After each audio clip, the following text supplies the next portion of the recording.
In the golden age of television, few names commanded as much attention as Pernell Roberts.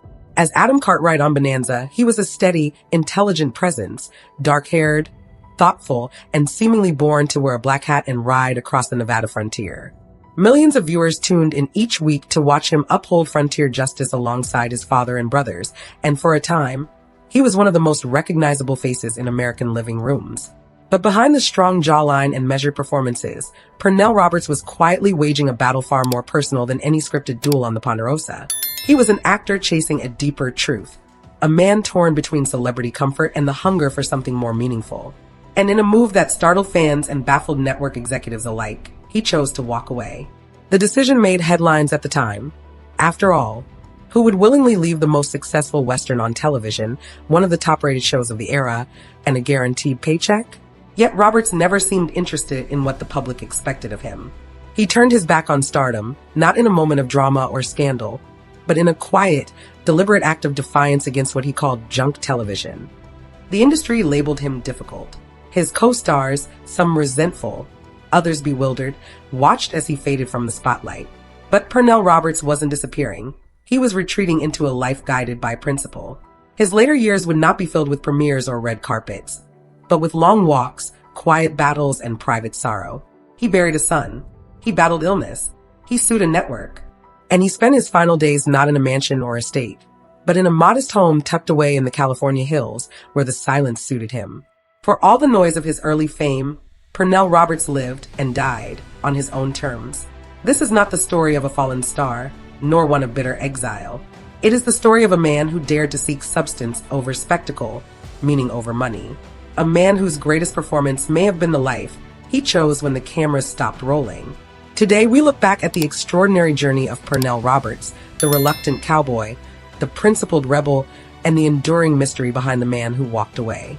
Long before he stood beneath the hot studio lights of a Hollywood soundstage, Pernell Roberts walked the quiet streets of Waycross, Georgia, a boy of the South with a head full of ideas and a heart drawn toward the arts.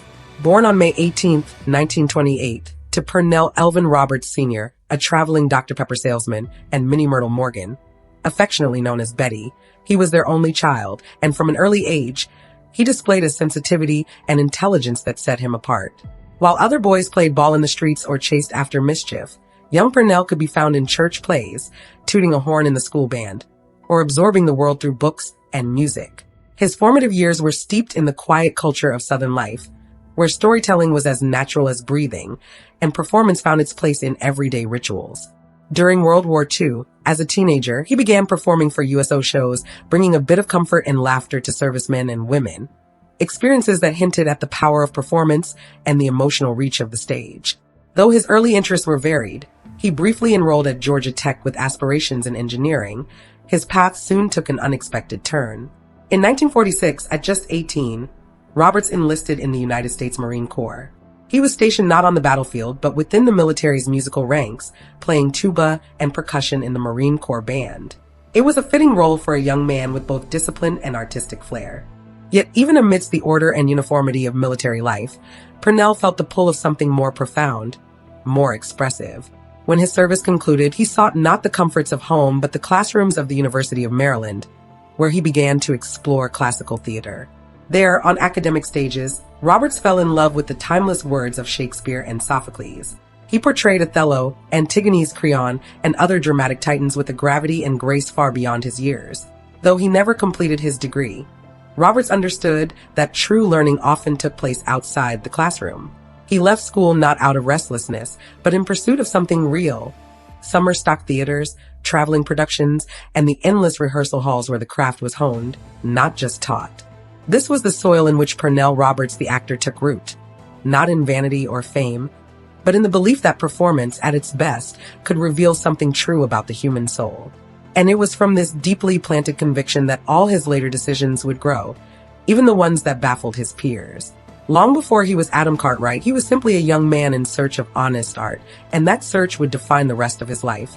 By the mid-1950s, Pernell Roberts had left the lecture halls and military bands behind, diving headfirst into the world of professional theater. It was in these formative years on stage that he began to garner the kind of attention that serious actors quietly hope for. Performing with fervor and a striking sense of presence, he took on Shakespearean roles that tested the depth of his talent, playing the conflicted prince, the stoic general, the haunted soul. New York critics soon took notice. In 1955, his performances in 2 off-Broadway productions earned him a Drama Desk Award for Best Actor, an honor that positioned him among the most promising new talents in the city's theater scene. Yet for all its prestige, the New York stage could be a quiet place when it came to public recognition. Roberts' name carried weight among theatergoers and directors, but not in the broader world of film and television. And like many of his contemporaries, he soon found himself beckoned westward, to Hollywood, where the allure of broader exposure, more consistent work, and far larger paychecks loomed. He made the move cautiously, not with the ambition of a starlet chasing glamour, but with the quiet calculation of a craftsman curious about new material. Hollywood offered Roberts roles that, while rarely as rich as his stage work, revealed his range. He appeared in films such as Desire Under the Elms opposite Sophia Loren, The Sheepman with Glenn Ford, and Ride Lonesome, a tightly wound western that hinted at his ease within frontier stories. These parts brought visibility, but Roberts, ever thoughtful, saw their limitations. He longed for material that carried weight, characters shaped by inner conflict, language that carried poetry, stories that challenged rather than coddled an audience. Still, it was his rugged good looks, his deep voice, and the quiet intelligence in his performances that caught the eye of casting directors. In 1959, he was approached with a role that would change his life. Adam Cartwright, the eldest son on a new NBC Western series called Bonanza. It was a major opportunity, a chance to reach millions of viewers each week.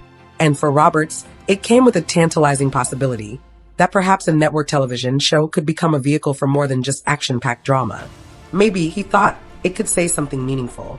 Roberts accepted the role, not with naive enthusiasm, but with the cautious optimism of a man who hoped his artistic ideals might find a home on the frontier. He brought to the part of Adam a seriousness and grounding that quickly set the character apart. While the other Cartwright sons embodied youthful exuberance or brawny charm, Adam was the thoughtful one, the engineer, the reader, the quiet leader. Roberts infused him with dignity, hoping to elevate the material. But as the scripts kept coming and the limitations of network storytelling became clear, that hope began to fade. When Bonanza premiered in 1959, it marked a turning point in American television. A sweeping, full-color Western set against the dramatic backdrop of the Nevada frontier. Audiences were quickly drawn to the Cartwright family, with its patriarch Ben and his 3 sons, each with a distinct personality and role to play. As Adam, the eldest son, Pernell Roberts stood apart. Tall, brooding, and articulate, he gave the show a quiet gravitas. His portrayal of Adam as a thoughtful architectural engineer lent an air of sophistication to a genre often dominated by gunfights and cattle drives. For Roberts, the early days of Bonanza held a kind of cautious promise. The role, though rooted in formula, offered visibility, financial security, and the chance to bring subtlety to the television Western. His fans adored him. Letters poured in, and his face appeared on magazines and lunchboxes across the country. But even in the glow of fame, Roberts began to feel the friction between his ideals and the world he had stepped into. Behind the scenes, he grew discontent with the show's structure. The weekly episodes, though popular, relied heavily on familiar plots and simple morality. Roberts, who had trained in Shakespeare and classical drama, longed for complexity, characters with internal conflict, dialogue that carried weight, and stories that moved beyond predictable frontier tropes. Week after week, he found himself repeating lines that felt flat, acting out scenes that never changed. The thrill of live theater, the danger, the discovery was gone. But it wasn't just the creative limits that troubled him.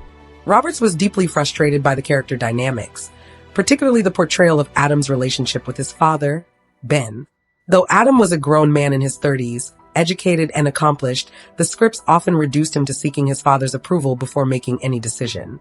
In a 1963 interview, Roberts famously asked, "Isn't it a bit silly for 3 adult males to have to ask father's permission for everything they do?" It was a fair question, and one that spoke to his larger discomfort with the way masculinity, independence, and family were depicted. Roberts also took issue with the show's lack of diversity and its reluctance to tackle deeper societal themes. He pushed for more inclusive casting and more progressive storytelling, but the studio's priorities were different. Ratings, not nuance, drove the scripts. His attempts to offer suggestions were often dismissed, and his growing dissatisfaction soon became public. Despite his popularity, he began to speak more openly about his misgivings, calling Bonanza junk television in a moment of unguarded honesty, a quote he would later walk back, but not entirely disown. The label of difficult began to follow him. Producers grew wary. His co-stars were confused, but Roberts remained unwavering. To him, the work mattered more than the applause. By the mid-1960s, Pernell Roberts had become one of the most recognizable faces on television, yet his heart was far from settled. Each new season of Bonanza brought not excitement, but weariness. The role of Adam Cartwright, once a promising canvas, had become a constraint. He felt confined by the character's lack of evolution, and even more so by the rigidity of network television, where storylines rarely ventured beyond safe, familiar terrain. For a man who once found joy in the emotional risk of the stage, this kind of repetition felt suffocating. Roberts began voicing his frustrations not only to producers but to the press, where his words, sometimes sharp, often misunderstood, began to create tension within the Bonanza family. He challenged the quality of the scripts, questioned the emotional depth of the show, and critiqued the overall direction. He even compared his participation to that of classical violinist Isaac Stern sitting in with Lawrence Welk, a polite but unmistakable jab at the lack of artistry he felt surrounded by. His critiques weren't always well received. Michael Landon, who played the youngest Cartwright brother, later suggested that Roberts hadn't done enough to improve the material from within, and other colleagues felt blindsided by his candor. But for Roberts, staying silent would have meant surrendering his values. He had spent his early career immersed in the language of Shakespeare and Shaw. Now he was caught in a creative loop, where scripts were built on formula and sentimentality. By the end of his 6-year contract, he had made up his mind. In the 1964 to 1965 season, at the height of the show's success, Pernell Roberts walked away. The decision shocked fans and confounded industry insiders. Why would a man turn his back on one of the most successful television series of all time? But Roberts didn't hesitate. In a later interview, he would reflect, "I haven't grown at all since the series began. Wherever I turn, there's the father image." He was, at his core, a man searching for movement, for depth, for change, for freedom. And Bonanza no longer offered any of those things. The show handled his departure quietly. Adam Cartwright was said to be off at sea, or in Europe, or managing family affairs on the East Coast. There was no dramatic farewell, no fanfare. He simply disappeared, like a character written out of a play between acts. Years later, the show's producer, David Dortort, would express regret, admitting that he should have found a way to keep Roberts on in a limited role. "I knew he was good," Dortort said, "but I didn't realize he was that good." In stepping away, Roberts didn't just give up a steady paycheck. He forfeited the financial security that most actors dream of. Yet he never looked back with regret. He saw the move not as a loss, but as a reclamation of artistic control. For Roberts, it was better to risk obscurity than to live as a diminished version of himself. He chose integrity over inertia, and in doing so, set the stage for the next, quieter chapter of his life. After stepping away from Bonanza, Pernell Roberts returned to a world that had once embraced him, the theater. It was, in many ways, a homecoming. The stage welcomed his rich baritone voice, his gravitas, his command of language. He toured with distinguished actresses like Ingrid Bergman in productions such as Captain Brassbound's Conversion, and took on classic roles in Camelot, The King and I, Try Alice, and The Music Man. Here, beneath the footlights, he found the emotional range and intellectual complexity he had longed for on television. The work was fulfilling, the audiences appreciative, but the lifestyle was far less stable. The move came with sacrifice. While his co-stars from Bonanza, notably Michael Landon and Lorne Greene, continued to rake in earnings and enjoy national recognition, Roberts found himself navigating a more modest path. He took guest roles in television series, sometimes as a dignified doctor, other times as a hardened sheriff or wandering loner. The parts, while steady, rarely matched the ambition or substance he desired. Some roles felt like echoes of Adam Cartwright, and breaking free from that familiar silhouette proved more difficult than expected. Behind the scenes, advice poured in from those who believed he'd made a mistake. Lorne Greene, who had played his father on Bonanza, reportedly urged him to remain on the show a little longer, enough to earn the financial freedom to build his own theater, write his own scripts, and hire the talent he admired. But Roberts had already made peace with his decision. He wasn't waiting for the perfect opportunity. He was creating a life that aligned with his values, even if it meant a less glamorous road. Michael Landon, reflecting on the situation years later, was more pointed. He acknowledged that Roberts disliked the show, but questioned whether he had done enough to elevate it from within. Landon also noted, with a touch of practicality, that the remaining actors benefited financially after Roberts' exit, splitting earnings 3 ways instead of 4.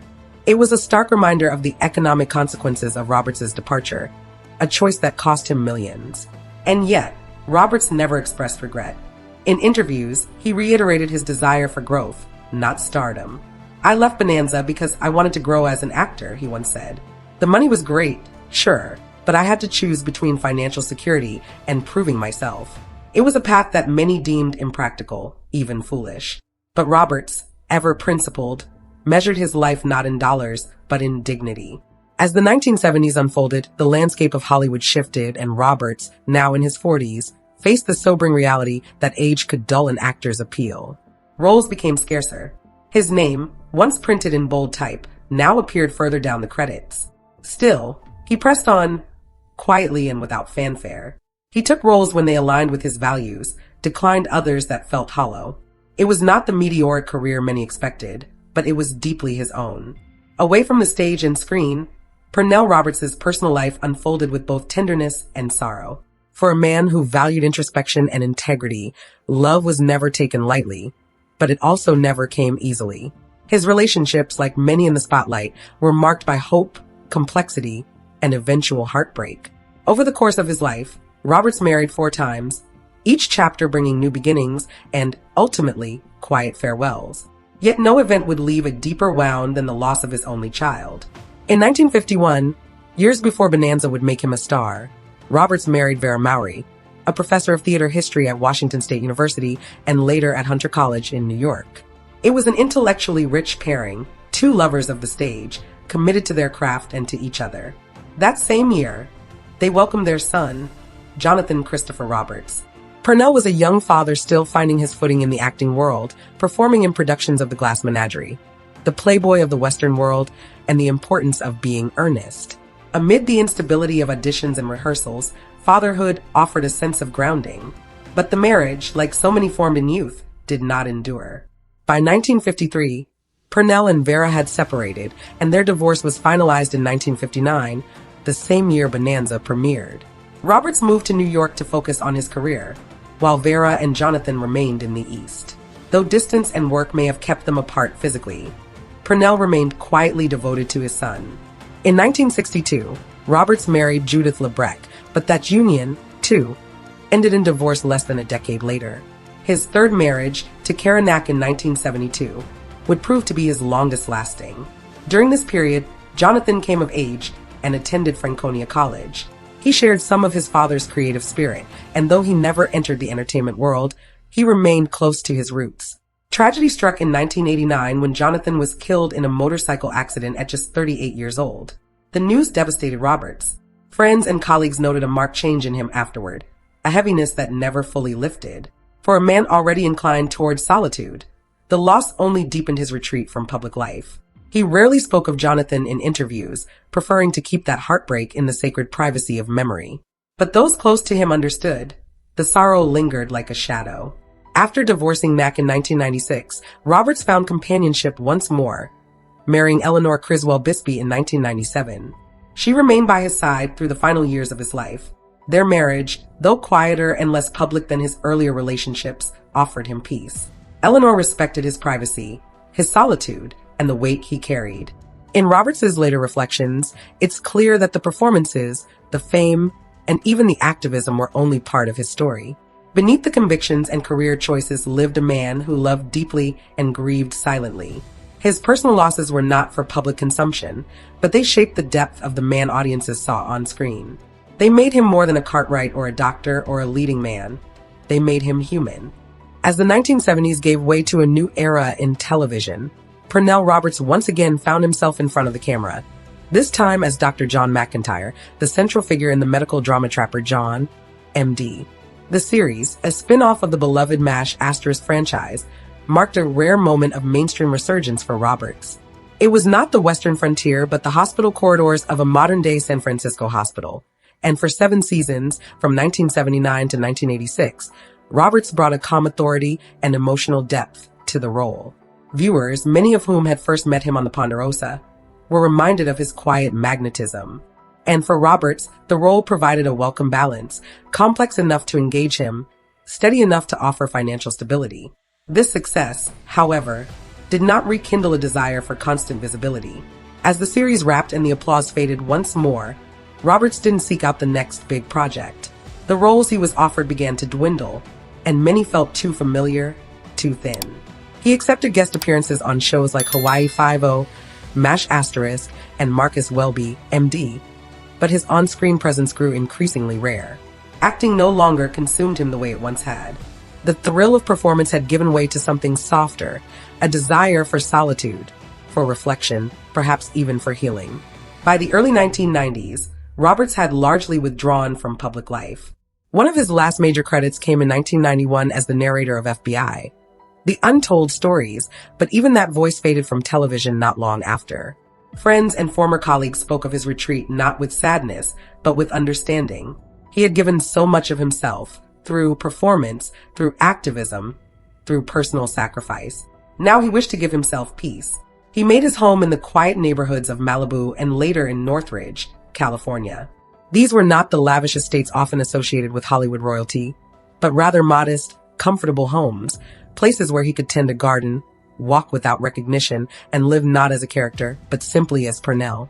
The man who once stood center stage now found solace on the periphery, away from camera flashes and autograph seekers. Yet his withdrawal was not born of bitterness. He had made peace with his choices. The industry had changed, and so had he. He no longer needed to prove himself, nor did he seek the validation that had once seemed so fleeting.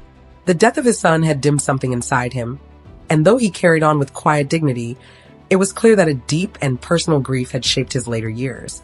In 2007, Roberts was diagnosed with pancreatic cancer, a battle he chose to fight privately. He kept his circle small, his routine simple.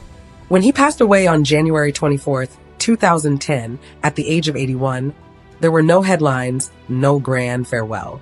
His funeral was a quiet affair, attended only by those closest to him. It was the kind of ending he might have written for himself, not dramatic or public, but thoughtful, reserved, and deeply personal.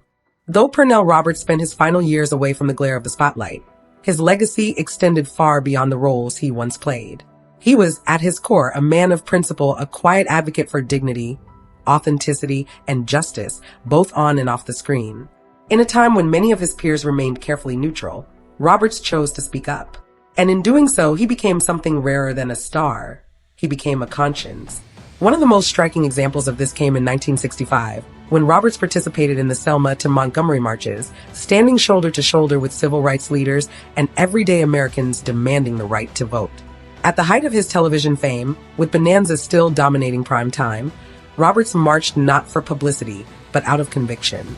He made no grand speeches, issued no press releases. He simply walked, bearing witness to a movement whose aims he deeply believed in. For him, equality was not a trend, but a moral necessity. In Hollywood, he quietly pushed for more inclusive casting and spoke out against the widespread practice of using white actors to portray characters of color, a common occurrence in mid-century film and television.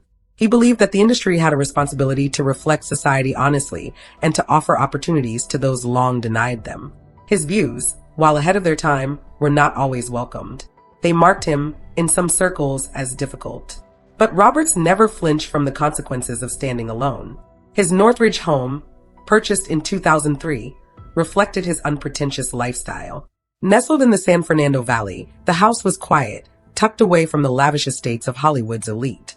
It was the kind of home chosen not for show, but for solitude. A modest California property with clean lines, shaded trees, and likely a sun-dappled backyard where he could sit without being seen. For a man who had spent so much of his life on sets and stages, the quiet hum of suburban life was a kind of refuge. Though not a sprawling estate, the home spoke volumes about the man who lived there. Roberts had no interest in fame for fame's sake, no need to surround himself with wealth or admiration. His greatest investments were in integrity, in performance, and in the causes he believed in. And in the final years of his life, that Northridge home served as a sanctuary, simple, private, and far from the noise of the industry he once walked away from. His net worth at the time of his passing was estimated at around $10 million, the result of steady work, not excess. It was a testament to a life spent valuing craft over commercialism, purpose over popularity. In interviews, he often dismissed the idea of celebrity altogether. "What's a star?" he once asked. "Is that something in the heavens?" Indeed. For those who admired Pernell Roberts, his value was never measured in headlines or awards. It was measured in the quiet ways he lived his truth, in the risks he took, the stands he made, and the solitude he ultimately embraced. Pernell Roberts was never easy to categorize. He was not the typical matinee idol, nor the eager celebrity basking in the spotlight. He was something more elusive, a man who valued the truth of his own convictions more than the trappings of fame, a performer who viewed art as a means of exploration rather than applause. In a town built on illusion, Roberts lived with rare authenticity, often at great personal cost. His decision to walk away from Bonanza remains one of the most talked about choices in television history, not for its drama, but for its defiance of the expected. At a time when millions watched his every move, he chose to step back, to seek out work that stirred him, and to protect the part of himself that refused to be commodified. Hollywood didn't always understand him. Some labeled him rebellious, others aloof. But those who knew him, who listened closely, understood that Pernell Roberts wasn't trying to shock the world. He was simply trying to stay true to himself. He endured his share of sorrow. The loss of his son, Jonathan, cut deeper than any career disappointment ever could. It shaped the quiet resolve of his later years and cast a long, private shadow over the man who once played heroes on screen. But even in grief, Roberts carried himself with dignity. He retreated not in bitterness, but in grace, choosing to live the final decades of his life not as a relic of fame, but as a man at peace with his journey. His legacy is not just in reruns or archived interviews. It is in the artists he inspired to choose integrity over convenience, in the activists who remember his presence at Selma, in the audiences who felt seen by his performances. And in that small house in Northridge, where he lived simply and died quietly, we are reminded that not all heroes need spotlights. Some ride away not in glory, but in principle. Pernell Roberts lived a life without pretense. He challenged the industry he worked in, mourned in silence, acted with passion, and believed, above all, in the right to live honestly. In the end, that may be the rarest kind of stardom of all. Thank you for watching. Don't forget to subscribe for more untold stories of Hollywood's golden era.